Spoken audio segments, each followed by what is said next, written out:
Welcome to Unlock Woman, the Money series, brought to you by African Bank and Mail and Guardian with Doric Sitole and Kanya Sosibo. We're talking money. It's exciting to be back once more, and we're doing this with the lady who leads the head of strategic communications and PR at African Bank. So welcome to you. Thank you. It's good to be here. Thank you for this. Doric has been singing your praises. She has? Yes, she has. Okay. Didn't you know? Did you pay her? In a good way. No. Maybe she should, but no. Yeah.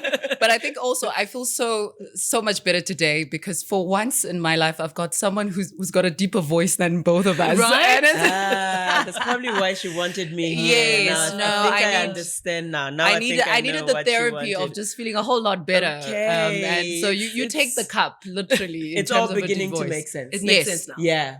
Indeed. All of this makes sense. It's all beginning to make sense. You know?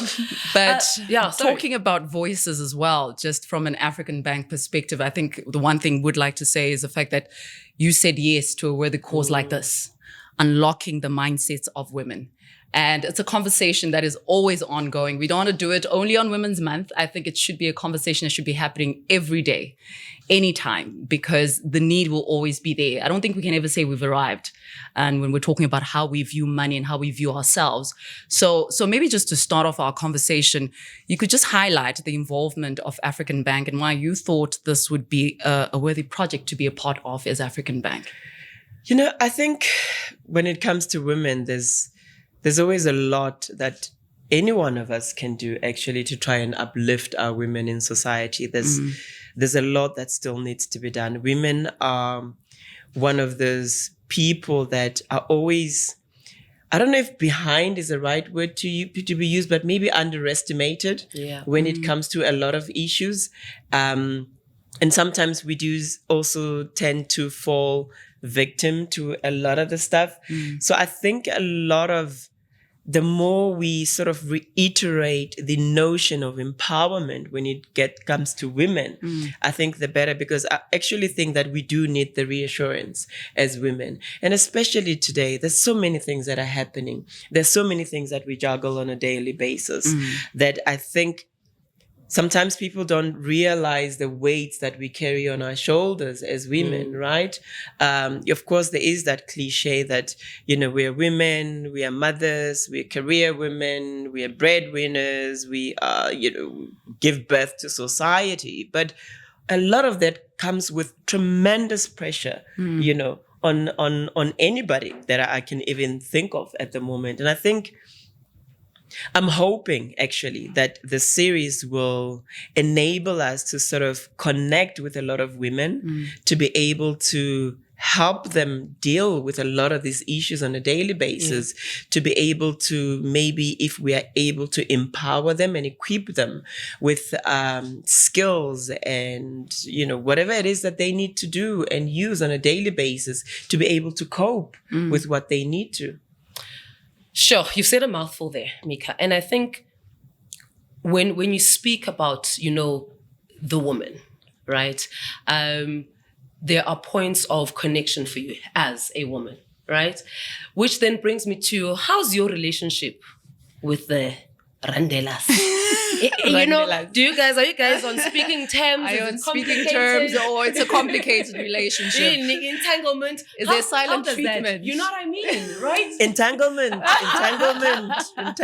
That's the word. I think, that's a tough one. I think it's one of those things that I'm a mother, right? Yeah. I'm a single mother, and I think it's one of those things that you deal with on a daily basis. Hence, I laughed when you said entanglement because it's one of those things that the relationship is here and then it's not there, and then it was going good. You don't know what's happening. Something else happened. It's 4:10 one day, and then But I mean, on a serious note, I think.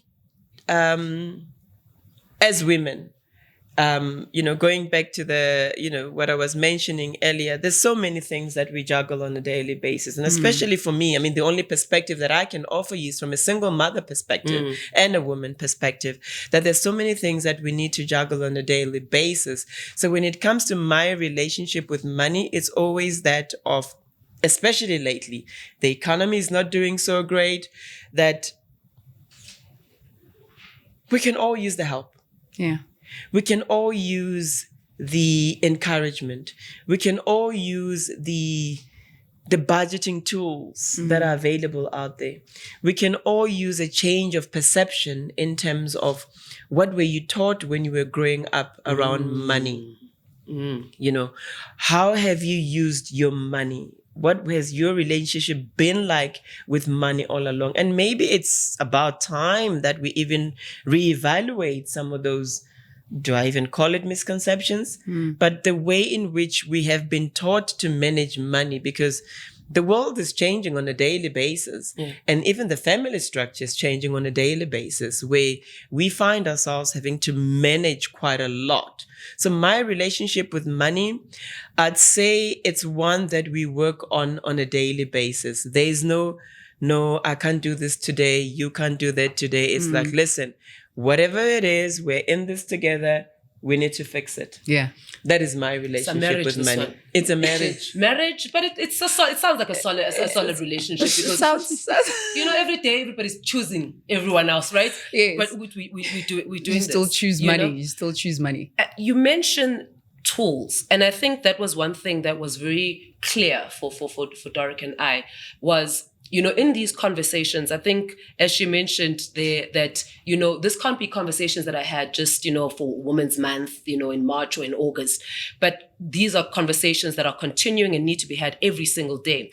And the importance of that is the tools, because this once a year thing, you go, you're revived, you go home, but you're not really, and I think you touched on this word, empowered, right? Right. So this is something that we actually need to work on, because I kind of think like we all seem to wake up during Women's Month and start paying attention to women. The praises, and sing praises and a lot of these things about women. And the rest of the year, it's kind of like we all just being Cricket put sounds. on the back burner, and I think we need to change that. 100%. I think it's something that really needs to be done on a continuous basis. Like I said, there's a lot of women out there that actually are juggling a lot, have got different relationships with money, not what I spoke about. Someone else could be saying, hey, it's great, I'm actually in control.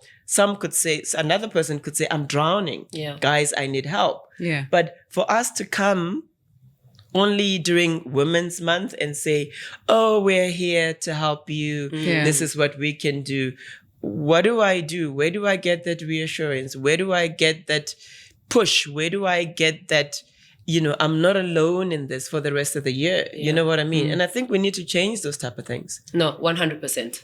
Well, I think what I love about this is that the conversation is also very real. Yeah. We wanted this conversation to be authentic. So anybody who's listening to the head of strategic comms and PR must feel like they were sipping some tea across the table, talking to you, expressing it. But I know, I just was curious about one thing. Do you think there was a difference from the time you were younger before you had kids in terms of your relationship with money? Oh, I think what you mean to ask me is... Let's use it. I'm curious. Change it. I think what you mean to ask me is, was there a difference between me managing my own money and me having people manage my money for me? Right? This is a spin doctor coming to life. I think that's the question you meant to ask. And that's one of the things we do as mothers, right? Yeah. So a lot of the times is you kind of put other people first. Not only as a woman, we do it every single day. I mean, with me is I've got kids. The first thing that I think of is, the kids need this, they need that. Oh, I gotta do this, I gotta do that. And I put myself last. And I think we need to change that. Where else a single person, it's all about them. That's a no-brainer, right? Yeah. It's all about them. It's maybe there could be family dynamics there that come into play that you might want to cater to, because, depending on the type of family where you come from, maybe there's help that's needed. You are still assisting at home and that sort of thing. I mean, from the background does count. But I think it's one of those things that, sometimes one needs to be selfish to be able to survive. And I'm not saying selfish in a bad way. I'm saying selfish in a manner that you do not neglect yourself. Yeah. And that is something that even for me is a bit of a continuous struggle, with who I am and the situation that I'm at. Because like I said, I've got kids, I've got a lot of other responsibilities. So it has to be, I need to find ways where I do not spend or put myself last.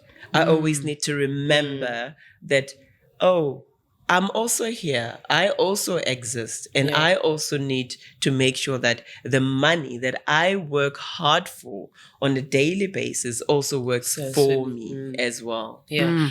Yeah, no, I mean, now that we know that your money is being managed by other people, that sounds like you are really in the money.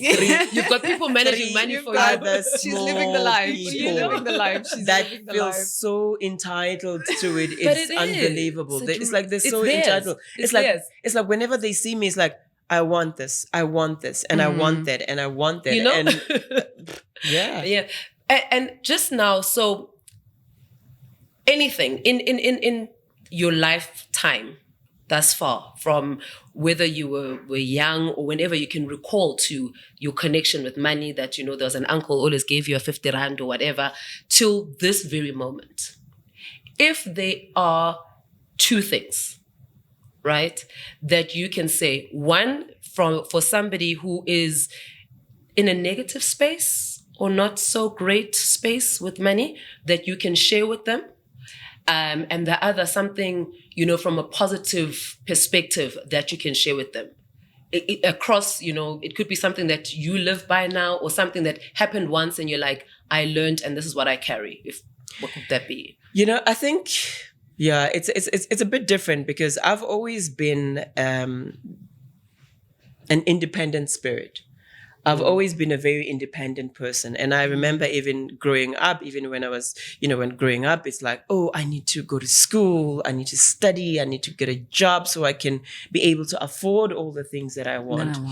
Then when I'm working, it's like, I need to work harder because now I've got kids, because I need to look after them so we can afford what we need to. Yeah. So I've never been a person who is reliant on, you mentioned maybe an uncle giving you something or that sort of thing. No, I've never really been that person who likes relying on other people, because I've always been that independent person. I've always wanted to make sure that I do things for myself. And that is something that I strive for on a daily basis. And I think it has also given me the freedom and the independence, because every single day I know that I'm counting on myself to make things happen. I am the backup. I do not have another backup. I need to make sure that things do happen. Of course, a lot of that comes with a very strong, do I call it mental capacity? Because not all of us can be able to deal with that, that mental fitness that you need to be able to say, you know what, I need to get up and do this on a daily basis because I am self-reliant. But other people could have different experiences. They could have a different perception. But for me, I've always been that person who has always been very much self-reliant and very much independent. And if I feel like sometimes I slip and I might need help here and there, maybe I'll call on Doric and say, Doric, it's been a little bit rough, but it doesn't mean that I see myself as a failure. It just means that we all stumble. And I realize that we all stumble, and at some point we all need help. So I think that's just the one thing that I can say, that I've always been a very independent person when it comes to that. And that's one of the things that I had to teach myself at a much younger age, to be able to be very much self-reliant and independent. Sure. self-reliant, and then be aware when you need help to ask for help. By the way, self-reliant and independent, it doesn't mean that you need to drown. You need to leave yourself drowning. Yeah. It doesn't mean that you need to close out other people.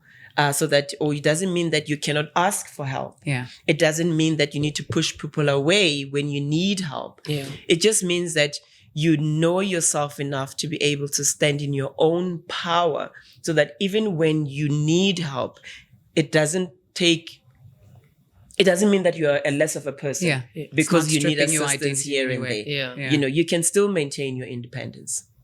I love it. I think for me, that is a great takeaway that, and I like how you started that conversation about the things that are important to you and how you've navigated, this financial thing, this relationship with this money, is that being able to understand and know, because that's also knowing your self-worth, that it starts with me. I can do things for myself, because I think that's why sometimes we find ourselves in very tricky situations when it comes to money, is that you do not understand the power within self to know that I can generate that money. I can make this happen for me. I can be consistent. I can have that business, which means I can provide for self. But I think also you backed it up with such a great thing to say that also be aware of when you need support and you need help, that you have not failed. You are human. And you need the help. And another important thing that we always need to I feel that we need to take into account is self-belief.